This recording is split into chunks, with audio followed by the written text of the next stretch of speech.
Best health packages up to 80% discount. Tirumala Diagnostics. Hi Sundara Ramireddy from RCP technologies. ఈ video SIP top-up గురించి అండి. And మనం mutual funds మనం by చేసేటప్పుడు SIP ద్వారా మీరు చూసుకుంటూ పోతున్నారు అనుకోండి, ఫస్ట్ ఏఎంసీ సిప్ అడుగుతుంది.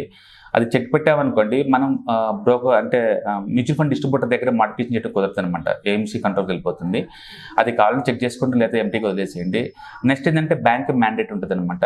తద్వారా ఏంటంటే బ్యాంక్ వాళ్ళకి పర్మిషన్ ఇస్తున్నాం మనం. ఎవ్రీ మంత్ మ్యూచువల్ ఫండ్ దగ్గర నుంచి రిక్వెస్ట్ వచ్చినప్పుడల్లా మనీ ఆటోమేటిక్గా కట్ అవ్వాలని చెప్పేసి, సో బ్యాంక్ ఈ మ్యాండేట్ చేశారంటే ఆటోమేటిక్ అయిపోతుంది ఆటోమేటిక్గా.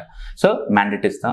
నెక్స్ట్ ఏంటంటే ఇనిషియల్ అమౌంట్ ఎంత కట్ అవ్వాలో మనం మెన్షన్ చేసుకుంటాం. అండ్ ఫోర్త్ వన్ ఏంటంటే ఎస్ఐపి అమౌంట్ ఎంత కట్ అవ్వాలో చెప్తాం అనమాట. పర్ మంత్ ఎంత కట్ అవ్వాలనేది.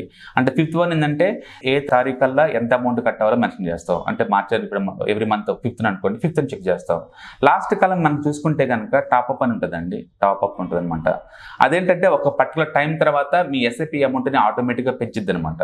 సో ఇప్పుడు మనం డిస్కస్ చేసేది ఆ టాప్అప్ గురించి అనమాట. ఆ టాప్అప్ వల్ల ఉపయోగం ఏంటి అంటే, మనం దాని కనుక చెక్ పెట్టేసేసి అండ్ ఎవ్రీ మంత్ 5% లేదా ఎవ్రీ ఇయర్ 5% 10% పెంచమన్నాం అనుకోండి, చాలామంది శాలరైజ్డ్ ఎంప్లాయీస్ ఉంటారు కదా, వాళ్ళకి శాలరీ హైక్లు వస్తాయి కాబట్టి, శాలరీ పెరిగింది కాబట్టి ఆటోమేటిక్గా మార్కెట్లో కూడా ఎక్కువ అమౌంట్ పెడతానని చెప్పేసి ఆ టాప్అప్ని యాక్టివేట్ చేస్తారనమాట. అది చేయడం ద్వారా ఏంటంటే ఎవ్రీ మంత్ లేదా ఎవ్రీ క్వార్టర్ లేదా ఎవ్రీ ఇయర్ మీరు పెట్టిన దాన్ని బట్టేసేసి ఆటోమేటిక్గా నెక్స్ట్ మంత్ నుంచి ఎక్కువ తీసుకుంటుంది అమౌంట్ ఇన్వెస్ట్మెంట్ కింద. దీనివల్ల ఉపయోగం ఏంటంటే, ఫర్ ఎగ్జాంపుల్ ఇక్కడ ఎగ్జాంపుల్లో మంత్లీ ఎస్ఐపి మనం 10,000 పెడుతున్నామండి. 10,000 పెడుతున్నాం ఎవ్రీ మంత్ ఎస్ఐపి. అంటే 10 years పాయింట్ ఆఫ్లో రేట్ ఆఫ్ రిటర్న్, ఓకే, మనం ఇక్కడ రేట్ ఆఫ్ రిటర్న్ మనం జనరలైజ్ తీసుకున్నాం నార్మల్గా. అండ్ మన ఇన్వెస్ట్మెంట్ చేసే అమౌంట్ కనుక, ఓకే, ఎవ్రీ మంత్ 10,000 అన్నప్పుడు 10 yearsలో మనం పెట్టేది 12 lakh ఉంటుందండి. అండ్ వాల్యూ ఆఫ్ ఇన్వెస్ట్మెంట్స్ మీకు రఫ్గా ఎంత వస్తుందంటే 24 lakhs వస్తుంది ఇక్కడ. అండ్ అదే స్టెప్అప్ ఆన్ చేసాం అనుకోండి, స్టెప్అప్ ఆన్ చేసినప్పుడు ఎవ్రీ ఇయర్ 5% పెంచామనుకోండి, అంటే ఈ ఇయర్ 10,000 పెట్టావు, నెక్స్ట్ ఇయర్ నుంచి 10% పెంచాలి. అంటే 10,000 బదులు మీరు 11,000 పెడుతున్నారు నెక్స్ట్ ఇయర్. అలా పెట్టినప్పుడు ఏమవుతుంది, ఎవ్రీ ఇయర్ 5% చొప్పున పెట్టుకుంటూ పోతుంది. ఇక్కడ 5 పెట్టే పర్సెంటేజ్ అంటే 500 రూపీస్ పెంచారనుకోండి, మీకు వచ్చే రేట్ ఆఫ్ రిటర్న్ 29 lakh వస్తుందండి. 29 lakhs అంటే ఇంతకుముందు 24 వచ్చింది.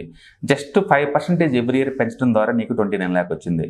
ఎవ్రీ ఇయర్ మీరు 10% పెంచారనుకోండి, అంటే 1,000 రూపాయలు ఎక్స్ట్రా పెంచారనుకోండి, మీకు 35 lakhs వస్తుంది ఇక్కడ. అదే ఎవ్రీ ఇయర్ 15% పెంచారనుకోండి, అంటే 1,500 రూపీస్ ఎక్స్ట్రా ఎవ్రీ ఇయర్, మీకు 43 lakhs వస్తుంది. అంటే మీరు అసలు అమౌంట్ 10,000 ఫిక్స్ చేసుకుంటే మీకు వచ్చేది 24 lakh, జస్ట్ 24 lakh వస్తుంది. అండ్ ఎవ్రీ ఇయర్ కనుక 1,500 ఎక్స్ట్రా పెంచుకుంటూ పోతుంటే ఎవ్రీ ఇయర్కి 1,500, మీకు వచ్చేది 43 lakhs అండి. అంటే స్మాల్ అమౌంట్ కూడా లాంగ్ టర్మ్ పాయింట్ ఆఫ్లో లాట్ ఆఫ్ డిఫరెన్స్ చేస్తుంది. కాబట్టి మీరు టాప్అప్ని దీని అడ్వాంటేజ్ తీసుకోవాలంటే దీన్ని చెక్ పెట్టుకొని అండ్ ఎవ్రీ ఇయర్ మీ శాలరీ పెరిగినప్పుడల్లా ఆటోమేటిక్గా పెంచుకోవడానికి ట్రై చేయండి. ఇదైతే ఆటోమేషన్ కాబట్టి మనతో పని లేకుండా వెళ్ళిపోతుంది. లేదు నేను టాప్అప్ని యాక్టివేట్ చేయట్లేదు అనుకున్నారనుకోండి, మాన్యువల్గా మార్కెట్ డిస్కౌంట్కి వచ్చిన ప్రతిసారి లెట్స్ సే 5% డ్రాప్ అయింది నిఫ్టీ, అంటే నిఫ్టీ ఒక 1,000 points డ్రాప్ అయింది అంటే యావరేజ్ మీద నీకు ఒక 5% డిస్కౌంట్ రావచ్చు. ఆ టైంలో మాన్యువల్గా అడిషనల్ యూనిట్స్ కొన్నారనుకోండి, అది కూడా నీకు బాగానే వర్కౌట్ అవుతుంది.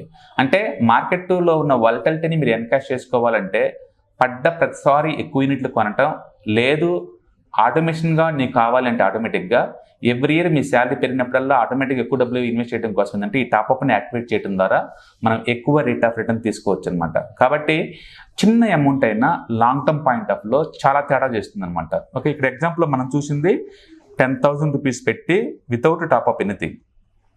5% పెంచితే ఎంత వస్తుంది, 10% పెంచితే ఎంత వస్తుంది, అంటే 15% పెంచితే ఎంత వస్తుందని మనం ఇక్కడ చూసాం అనమాట. ఒరిజినల్గా కొన్ని కేటగిరీస్ స్మాల్ క్యాప్ అంటే ఇంకా చాలా ఎక్కువ వస్తాయండి.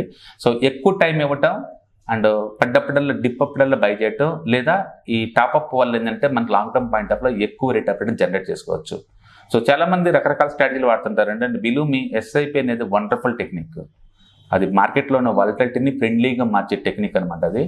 అండ్ ఖచ్చితంగా ఇన్వెస్ట్మెంట్స్ అంటే నథింగ్ బట్ ఎస్ఐపీలు అంతే. ఎందుకు ఎస్ఐపీలు అంటే అది మనకి బటన్ లేకుండా మార్కెట్లో ఉన్న వాలటిలిటీని మనం దాన్ని కూడా ఎన్కాష్ చేసుకోవచ్చు అనమాట. అందుకని లాంగ్ టర్మ్ పాయింట్ ఆఫ్లో మార్కెట్ అప్ అండ్ డౌన్ అవుతూ ఉంటుంది. పర్టికులర్ ఈ 2024 చాలా పెద్ద వాలటిలిటీ ఉంటుందండి. ఎందుకంటే విఏఎక్స్ పెరగబోతుంది. ఆల్రెడీ ఇప్పటికే అది 14-15 మధ్య స్వింగ్ అవుతుంది. అండ్ ఎవ్రీడే మార్కెట్ 200 పాయింట్ల పైకి 100 పాయింట్ల కిందకి మూవ్ అవటం మామూలు విషయం అయిపోతుంది.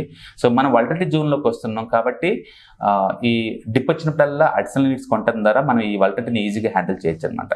Okay, so keep watching this videos and keep on investing in to the markets. And so మీరు టాప్అప్ అన్న యాక్టివేట్ చేసుకోండి, లేదు అంటే డిప్ వచ్చినప్పుడల్లా మాన్యువల్గా అడిషనల్ నేర్చుకోనండి. సాధ్యమైనంత వరకు ఆటోమేషన్ చేయడానికి ట్రై చేయండి. సో బ్యాంక్ ఈ మ్యాండేట్ ఆన్ చేయండి అండ్ ఎస్ఐపి టాప్అప్ చేశారనుకోండి, ఎక్స్ట్రా ఎవ్రీ మంత్ ఆటోమేటిక్గా పోతూ ఉంటుంది. ఇలా వద్దు అనుకుంటే మాన్యువల్గా కూడా అప్పుడప్పుడు కొన్ని యూనిట్స్ కొంటున్నారు కూడా మనం యావరేజ్ చేసుకోవచ్చు అనమాట యూనిట్స్ మొత్తాన్ని. Okay, thank you, all the best.